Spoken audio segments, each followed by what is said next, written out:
que es la patología, y su síntoma, la aberración.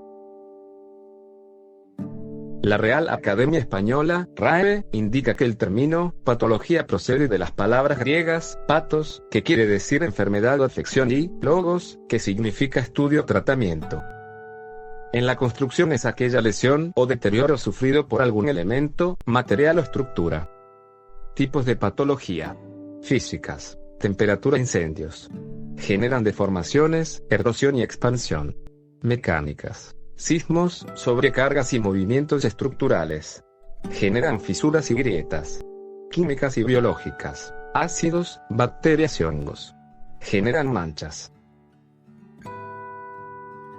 Ejemplos de los tipos de patologías: en las físicas, los cambios de temperatura; mecánicas, los estructurales, y químicas o biológicas, las afecciones del ambiente. Definición de la erosión, y su síntoma, la abrasión. Erosión: desgaste constante de la superficie generando lesiones en el material. La abrasión es el primer síntoma de la erosión de un material, estableciendo así las condiciones que lo deterioran. ¿Cómo se genera el desgaste por abrasión? Entre dos superficies, o entre tres superficies. El desgaste por abrasión entre dos superficies se genera cuando la rugosidad o picos de una superficie penetran directamente sobre otra superficie. Y tres superficies se genera cuando dos superficies en contacto ingresa una partícula contaminante.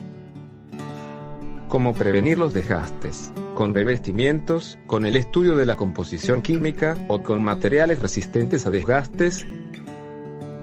Algunos ejemplos de materiales son revestimientos, pintura y barniz. Composición química: cermet, nácar, contrachapado, plástico reforzado con vidrio. Materiales especiales: paneles de madera, mármol, cerámica, vidrio y metal.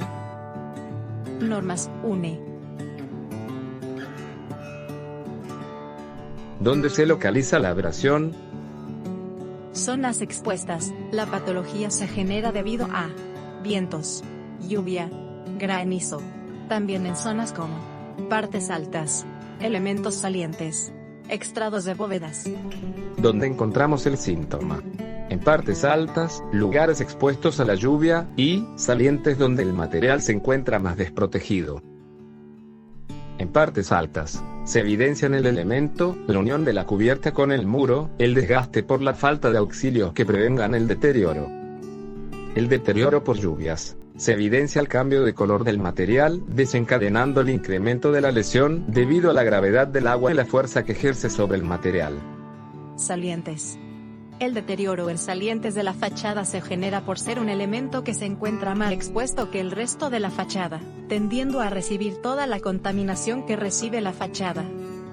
Detalle constructivo: diseño y orientación de la fachada. Condicionantes en el diseño y orientación de la fachada: asoleación, viento, precipitación y determinantes urbanos. Estudio de fachadas: determinantes a tener en cuenta en el diseño de fachadas. En la naturaleza del material, analizamos su composición, la textura, la porosidad y su estructura. Por ejemplo, aquí un material poroso.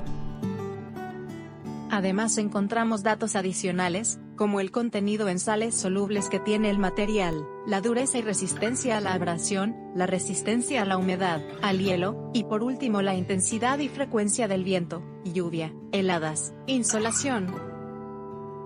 Contenido de sales solubles en la fachada, debido al material y su contacto con la humedad. La dureza y resistencia a la abrasión la encontramos en fachadas revestidas con piedra, cerámicas, entre otros materiales.